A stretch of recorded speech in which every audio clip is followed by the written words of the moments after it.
Naitwa Maria Boke. Mimi ni mwanaharakati wa jinsia za dhuluma za kina mama wasichana. Hili jambo la nyumba mboke, mimi ni mmoja wa hiyo nyumba mboke. Jinsi ilivyokuja ni kwamba kitambo, na si kitambo sana, ilikuwa mtoto wa miaka 16. Alafu familia yetu ilikuwa ni familia ambayo haina uwezo.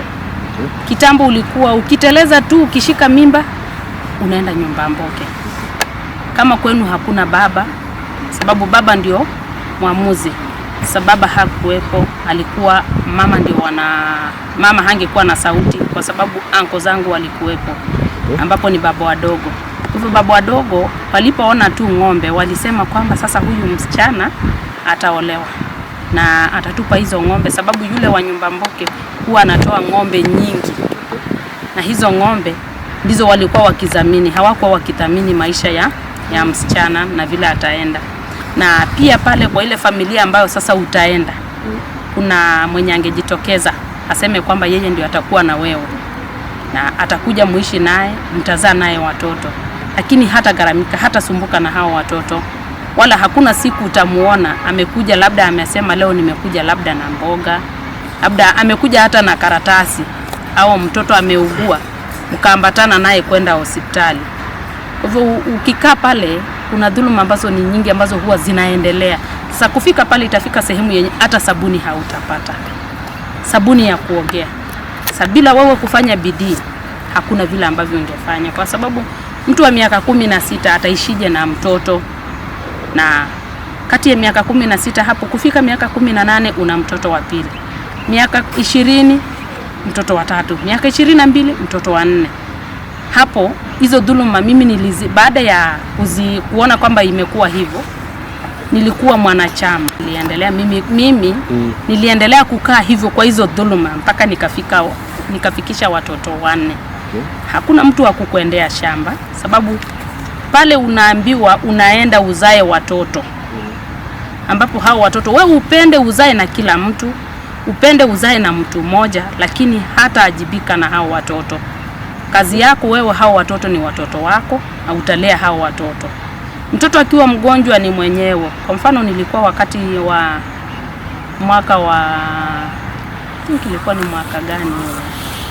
Ilikuwa 96 nilipata mtoto. 96 nilipata mtoto, alafu mtoto bahati mbaya alikuwa na sickle cell. Nilikuwa nikienda mwenyewe na mtoto, unaenda hospitali unalazwa. Ilikuwa hapa kwa district hawaweki damu. Kufika tu mtoto damu imeisha. Kufika wewe ndio ushike mtoto na ukubali wewe ndio utolewe damu, mtoto afanyiwe nini? Awekewe. Unakuta unatolewa damu mara 2 kwa mwezi ili mtoto afanye nini?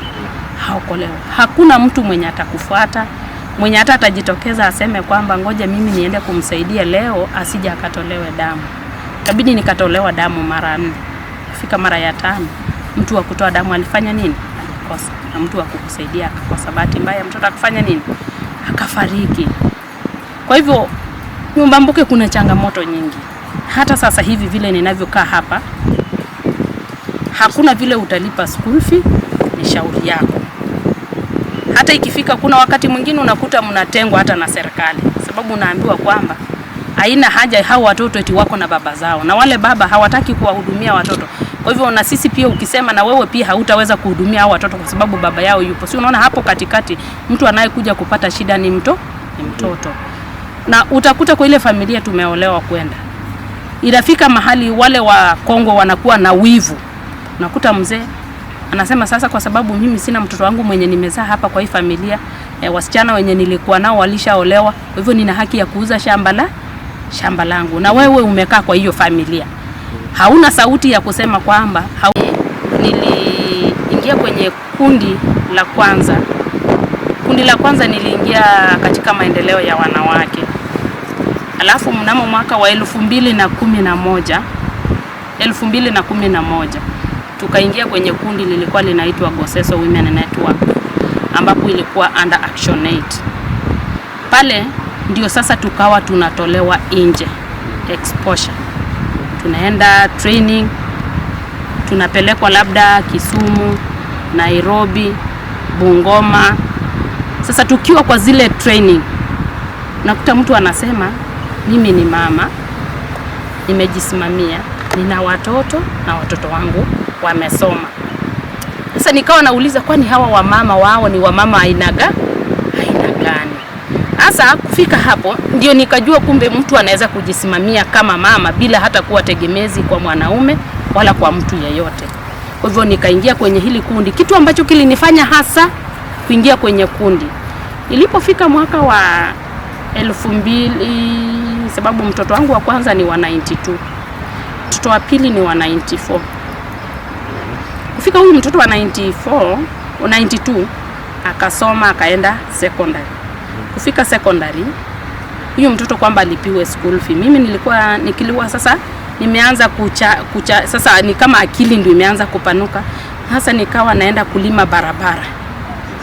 Hii mambo ya rural, tukilima kwa mikono. Sasa wakati unalima, siku ya kwanza nililipwa shilingi 3000. Kaenda nikanunua mattress, kanunulia na watoto nguo. Siku ya pili nikalipwa, nikaenda nikalipia msichana shuleni. Sasa msichana akasoma form 1, form 2. Ilipofika anaenda form 3, hakuna karo. Na ni huyo tu ndio sasa ameenda form 1 na ndio first born. Mimi mwenyewe sina, lakini kazi ninafanya ya hiyo familia. Nitaenda shamba, nitalima chakula kama chakula changu, but sitakifanyia uamuzi kwamba hii chakula ni yangu, nitachukua hii gunia 2 au 5 nipelekee mtoto shule. Lazima ukishalima inakuja kwa familia. Hiyo ni chakula cha familia na utalisha watu wenye wako kwa hiyo familia wote. Kwa hivyo ikanifanya nikawa ninaona ni kwamba ninaumia roho, sababu baba yeye alisomesha wasichana wake. Ilipofika mimi msichana wangu akaniambia haina haja mtoto msichana afanye nini, asome. Basi msichana wangu akaamua akaolewa. Nikawa na msichana huyu wa pili. Msichana wa pili alianza kukataa shule akiwa class 6. Alipokataa shule ni kwa sababu ya mambo na kukeketwa. Nikasema unajua kikwetu mtu akisha keketwa huyu anahesabiwa mtu mzima. Sababu akishakuwa mtu mzima anastahili kufanya uamuzi. Hana haya kusimama hata na mwanaume. Sababu utakuta hata mtu ambaye amezidi umri wa baba yake anataka kufanya nini? Hata anakuja eti kwamba yeye anataka msichana sababu amesha keketwa. Lakini yule mtu mwenye hajakeketwa, kila mtu bado anaendelea kumheshimu kwamba ni mtoto. So, wakati tumeingia kwenye kundi, sisi tumeingia kufight FGM. Sababu sisi penye mimi kwangu ninaishi ni cross border. Pale Tanzania, kuna Tanzania karibu na hapa. Jiji gani hicho? Kwangu inatoka Goke Haraka. Okay. Sasa Goke Haraka hapo ndio hotspot ya FGM. Sasa wakati mimi niliona, unakuta kila siku nilikuwa nikienda kwa baraza. Nikienda kwa baraza, ndoa zinavunjika. Ndoa za watoto zinavunjika. Mtoto akizaa mara moja mara mbili, ile wakati ameolewa akiwa mdogo, upendo na ule mwanaume umefanya nini? Umeisha. Kumbe ni ile upendo wa kwanza. Ukishaisha ndoa inafanya nini? Inavunjika, watu hawajasomana. Kasema ni kitu gani kinafanya hawa watoto wanaolewa mapema? Tukaona ni kwa sababu ya FGM. Kwa hivyo tulipoanza sisi kikundi chetu hicho cha kina mama, tulianza kufight FGM, early marriage. Kundi gani linaitwaje? Goseso Women Network. Wakati tuliingia, sasa ikafika mahali tukiendelea na hiyo Goseso, tukiwa under action aid, ndio sasa walitupeleka kila mtu, tukawa tunaambiwa kwamba tuna sauti ya kusema. Kwa hivyo usibanwe, una sauti ya kufanya nini? Na kusema. Kwa hivyo sasa ndio ikanifanya mimi nikarudi kukataa sasa yale mambo ya kupangiwa. Japo niko kwa hiyo familia, lakini napanga maneno yangu na familia yangu, sababu sasa nimeshahitimu miaka 30 na nafikiri nimeingia kwa chama nikiwa na miaka 30 something. Sasa ndio mawazo yameanza kupanuka na kujitegemea. Sasa hivi uko na miaka mingapi? Sasa niko na miaka 47. Okay. Sasa nauliza swali la mwisho. Kwa hiyo Goseso in full ni Goke Haraka, Bukira South and Central Women. Uko ngapi? Tuliachana, ilirudi sasa sehemu penye yule chair lady hakuwa akifanya haki. Acha tu hiyo. Sema tu hiyo network yenu mko kama huko. Ilikuwa sababu haipo sasa hivi. Ilikuwa. Sasa hizo mlikuwa wangapi? No, kikundi chenyu. Sasa tuko. Wababa kama wa nyumba mboke kama mko support group ya watu kama wangapi? Hatukuwa sasa kama wamama wa nyumba mboke. Najua. Tulikuja kama wamama jumla wa dhuluma ya kijinsia zote pamoja. Tulikuwa kama wangapi? Tulikuwa kipindi hicho tulikuwa wamama kama 45. Alafu baada tukajifunza. Wakati sasa kila mtu amefanya mafunzo yake, tuliamua kila mtu sasa kufanya kazi kivyake. Kwa mfano kama sasa hivi ninafanya na Tunaweza na pia ninafanya na Kuria. Hata ukipata naye utaingia tu. Yoyote ile. Nilipotahiriwa nilikuwa na miaka 12. Nilipoolewa nilikuwa na miaka 16 hivi. Niliolewa na kijana, alafu ile kukosana na mwanaume na alikuwa chapeana mahali. Nikatoka huko. Tukazaa watoto watatu. Sasa ile hali hakuna mahali na kukosana, nikakuja nyumbani. Wazazi wakasema kama wataleta mahali sitarudi huko. Ile kipindi ya kusoma sasa kulikuwa na mama mdogo. Sasa ile kipindi ya kusoma kweli nilikuwa kwa shuleni nilikuwa na yani nafanya vizuri. Sasa ile hali ya mama mdogo akawa ananipiga shuleni. Ndio nikaacha shule. Tatani. Shule ilikuwa inaitwa aje? Kwa mamangu. Hakufurahi kwa sababu nilikuwa mdogo na vile tulikutana naye hapo. Sasa mimi walikuwa wananiambia nirudi nyumbani, mimi nawaambia nishapata mwanaume. Niliporudi nikaacha hapo nyumbani venye nilikuwa na watoto. Sasa nikakaa hapo. Sasa nilipokaa hapo kuna msichana alikuwa ameolewa kutoka Tanzania. Sasa alipoolewa kutoka Tanzania akacha hapo karibu na kwetu. Sasa niliporudi akawa rafiki yangu. Tukawa tunaongea naye hapo. Sasa akaniambia kuna shangazi yake anatafuta mtu wa kuishi naye. Nikamwambia mimi siwezi kuolewa na mama, hata kama niko na watoto siwezi kuolewa na mama. Mimi huyu msichana wakaenda wakaongea na huyu anti yake. Siku moja akaniambia tuende Ikerege. Tukaenda Ikerege. Tukakutana na huyu anti yake, alikuwa anakujaga hata Kihanja, analeta dagaa huko. Tukaongea naye akaniambia ako na kijana anatafuta mwanamke na mwenye ako na watoto kama 3 au 4 hivi. Huyu kijana ni mkubwa, rika yake wameoa na wana watoto wakubwa. Kutoka huko nilikuja. Kwanza tulienda mahakamani na huyu mama. Akasema anataka mali yake anirudishie watoto. Hii ilikuwa 2020 ndio wamerudi watoto. Ndio wamerudi 2020. Tukaenda mahakamani akasema anataka mali yake anirudishie watoto. Babangu akasema atampa mali. Wakasema siku ambayo wanaenda kupeana mali. Akamrudishia mali 2020.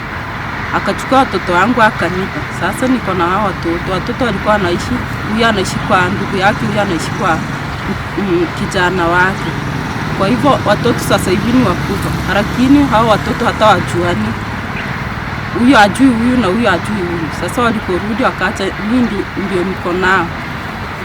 Nakaa nao Karusi. Nilipokuja nikafika nyumbani, nikaona kukaa na hao watoto si vizuri nyumbani. Wazazi wangu wakaninunulia Karusi, wakanichengea huko. Sasa naishi huko Karusi na hao watoto. Kwa hivyo ningeomba venye mngenisaidia hao watoto, ni wakubwa. Sasa hivi wako grade 6 na miaka yao angekuwa ule mkubwa angekuwa form 2 ama form 3. Na huyu labda angekuwa hata form 1. Kwa hivyo ni watoto grade 6 wakienda shuleni.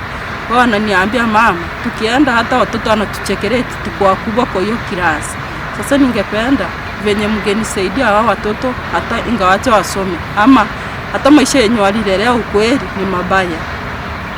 Yenye hata mtoto ukimwona huyu mdogo maisha yenye amelelewa, yani ni kutana hapo alikuwa akienda hapo anafulia mtu anampa hata 220 anaenda anakula, yani hayo ndio maisha kukaa maisha mazuri yenye mtoto analelewa.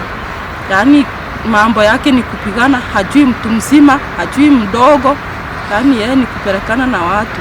Hata amenishinda. venye naweza kumweka hata kwa laini. Kwa hivyo mngenisaidia hata hao watoto ngawacha wapate hata elimu kidogo ama hata maisha mazuri. Mmoja kwa miaka ngapi mwingine? Sasa hivi mmoja kwa miaka 16 na yule mwingine miaka ngapi?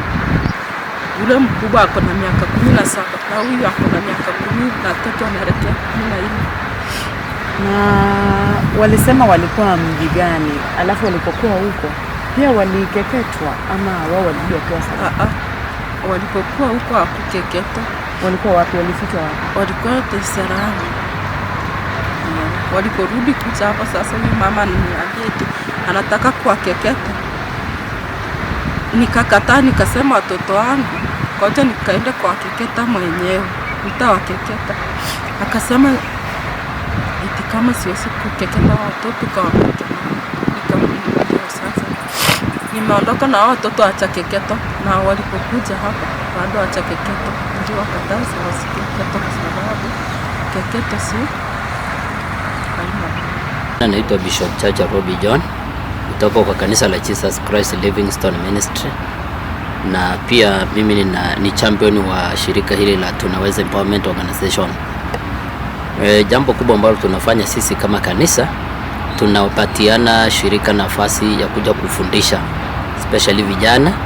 Tunawatenga na watu wazima, tunawapatia muda mzuri wa kuwafundisha, kuelimisha ubaya na tahadhari za mambo ya ukeketaji, na pia hata hizi ndoa za mapema na mimba za mapema. Kwa hivyo ninaona kwenye kanisa tumekuwa na kuhamasisha sana, watu wanahamazika, na hata wazee nimeona kuna mabadiliko ambao wameamua kufanya.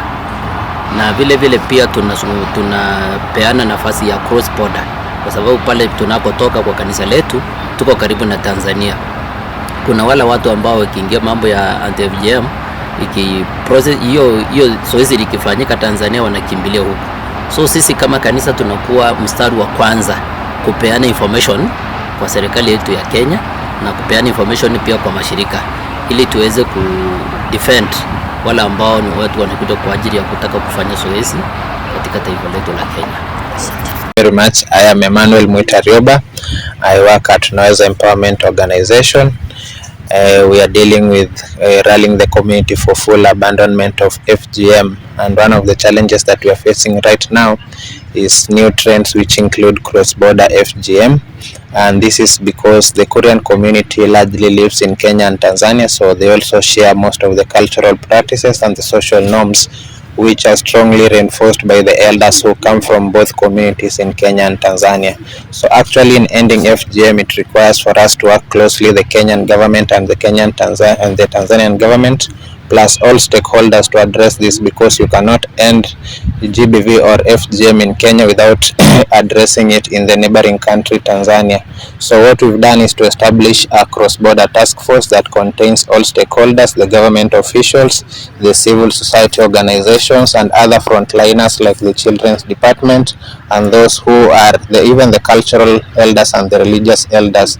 The key to this is to improve coordination in terms of response and prevention to cross-border FGM, and above all is to work with governments to ensure that there is alignment in the laws of FGM, because you get that there is a gap between the laws in Kenya and the laws in Tanzania, which give room for the cross-border FGM to continue. So when we work together with the Tanzanian government, and also remembering that there is an interministerial commitment by 5 East African countries to end FGM. So when we work together as stakeholders to fast track those commitments between the East African countries, and especially like for now the Kenya and Tanzanian government, to ensure that the laws in Kenya and also the laws in Tanzania reinforce and they all act towards putting tight measures, and also to ensure that there is tight implementation, to ensure that as we are ending FGM in Tanzania, we are also addressing the same effects in Kenya to avoid the cross-border FGM. So far, what is the rate of FGM in your own opinion? In my own opinion, like right now, when there is we thought there was no FGM, already there has been reported 7 cases of girls who have been mutilated. So what I can say about FGM right now, the new trends like door-to-door cutting have have affected the rate of FGM because there is no reporting of some cases of FGM. So we can say most cases of FGM go unreported due to the emerging trends like the cross-border FGM, because you get that in other porous borders you cannot be able to monitor these cases, but there is an increase in cross-border FGM, and not only cross-border FGM but other crimes like child marriage, human trafficking, and also teenage pregnancy, that when the vice happens here in Kenya, because most of the families in Kenya have relatives in Tanzania, so they take that advantage to sneak into the other country to continue with such practices. Okay. Has anyone been arrested? How many cases so far? Yeah, there have been arrests that have continued. There has been one prominent cutter who has been performing the cut across the border. She was arrested, and that is through the coordination of the Kenya and Tanzanian government to ensure there is arrest. But also in terms of prevention and rescue, last year we saw that there was an increase in the number of girls. About 800 girls were rescued, and to be specific, almost 50 girls were rescued who are at risk of the cross-border FGM. So I can say there is quite progress in terms of responding to the cross-border FGM, but more still needs to be done in terms of the governments working together, other stakeholders coming to work together to address the gaps, especially in terms of the laws and the porous borders, to address and prevent cross-border FGM and other crimes. And how many have been rescued this year? This season? So far the initial statistic that I gave of about 800 girls were rescued in the last FGM season, and these girls were taken to different rescue centers or temporary holding centers that were there in Kuria, and even one rescue center that is in neighboring country in Tarime called Masanga. So about 800 children were rescued from FGM in the last FGM cutting season. Yes. So my name is Sulfi Samuel. I work for the Network for Adolescent Youth of Africa, Naya, Kenya, as a program officer. What we do here in Kuria is we are accelerating whole community response towards abandonment of FGM within the whole region. And in essence, we just want to see a rapid catalyzation of the different strategies that will be used so that we see a Kuria that is going to be free from FGM. We are involving different cadres of leadership, different cadres of people within the region. One, we work together with CSOs, or civil society organizations within the county and also within the Kuria area sub-counties.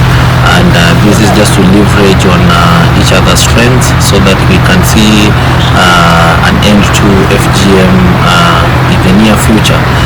We are also working together with different sector departments and line ministries, including the Department of Health, the Department of Gender and Social Services, the Department of Youth, among other departments that have really influenced and worked towards reduction in FGM, child marriages and teenage pregnancies within the region. We further work together with the lawmakers within the county, and this has been influenced by different committee members of county assembly who are on the forefront so that they champion for increased allocation towards resourcing, or the county government giving resources towards helping champion against some of these voices that are affecting our young people. We are also engaging with young people at the grassroots level, and they are the people who amplify the voices for other fellow youths within the region. So far, we've realized that there's a lot of issues of cross-border. We have talked with OCPD, some of the victims also. Let's say somebody's circumcised, goes across the border and we have those issues. How do you tackle that? So cross-border has been quite an issue, and when we are discussing issues around FGM, we are having multifaceted approaches, but key to what we are doing is collaboration with the existing structures of government that are in place. Most often perpetrators would want to run away or even take girls for the cut across the border. And Migori County is on the forefront with effectiveness in terms of coordination, where we have a cross-border committee that is chaired by the county commissioner, and this has been effective in the sense that we have conversations from both Tanzania and Kenya, and we have quarterly engagements where we give reviews and briefs on the same, and from this we get to have a coordinated approach, including arrests, including follow-up of cases, among other things. So much as there are new trends with FGM, including hiding girls and of course perpetrators also hiding across the border, even for teenage pregnancy. Those people who impregnate our young girls run across the border and they stay on the other end for quite some time and come back later. But already there are coordinated efforts on the ground that has been quite well coordinated and supported by the national government through the office of the county commissioner.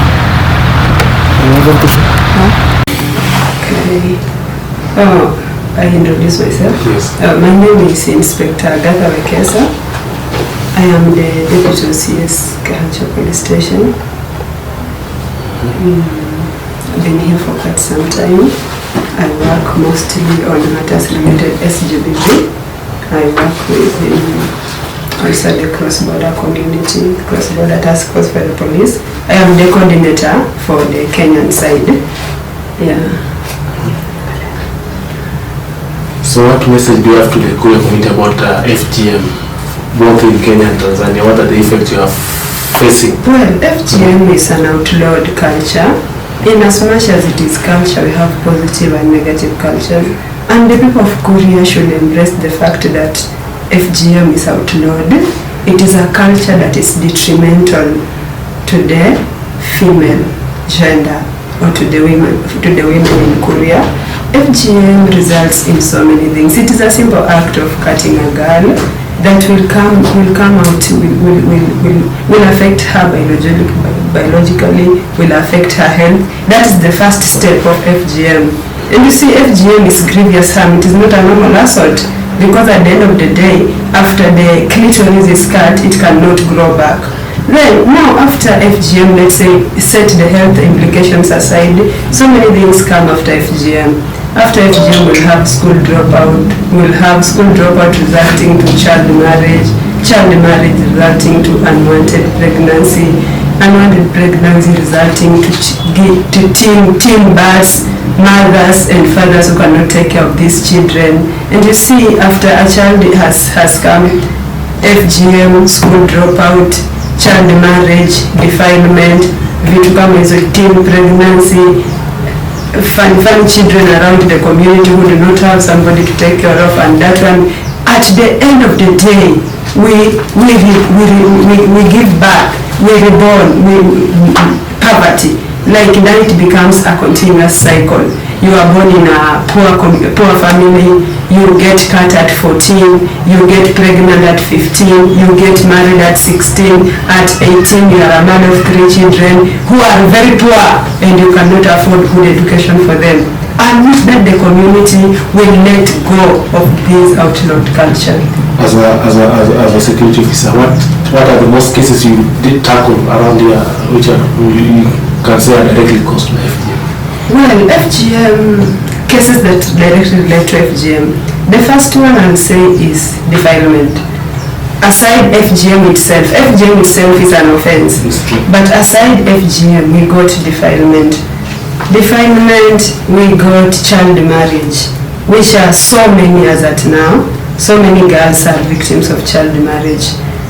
We got teen pregnancies, and you see these teen pregnancies, we charge under the defilement, because defilement runs from 0 to 17 years, let me say 0 to 18 years. So most of these cases will fall under that. We have so many cases of school dropout, especially in January when schools are reopening. You'll find that so many girls do not come back to school. Why so-and-so not back? Aliolewa. Why so-and-so not back? Alienda Tanzania kutairiwa. Such things. And now it becomes, it's not something that is so good to look at as a person who works in this community and with this community. So let's talk about the cross-border. Why did it come? How did you come up with it, and how are you working together with your colleagues from Tanzania? Well, with the colleagues from Tanzania, I'll say that we have a very good working relationship, and it started way back in 2021 after there was a conventional meeting that happened among, I think, 5 countries about curbing border FGM between, let me say, the borders of Kenya and Tanzania, Kenya and Uganda, Somalia, Ethiopia, the Eastern Africa countries. Then after that, the people that attended the convention were tasked to come back and implement. So the people that attended and came back to Tanzania and Kenya, let me say for instance Inspector Mtweve, who is the coordinator for Tanzania, said they came back and implemented, shared the idea with stakeholders and put the idea into practice, and that is how we came about with the cross-border task force. We first formed a task force that involved a few people, and I'll say that most of the stakeholders that have been brought on board with the cross-border task force have come. It started with the police. It was just a relationship between the police in Kenya and the police in Tanzania. But right now we have so many stakeholders on board. We have the civil societies, we have the Ministry of Health, we have the Ministry of Social Development, we have the Children's Department, like all stakeholders. We have the administration that in Kenya is called Gao, and I'll say that we are on terms of, on matters working together, we are doing really well. And if you've been following up, you'll note that the county commissioner and the regional commissioner Mara have promised to work together, and we have a pending public joint baraza. That is a good move. Like right now, so many people are coming on board, and it is helping a lot. Nobody will come and tell you that my daughter was trafficked to Tanzania and cut. It is, as now with the measures in place, it is very hard. Yeah, thank you. Sorry.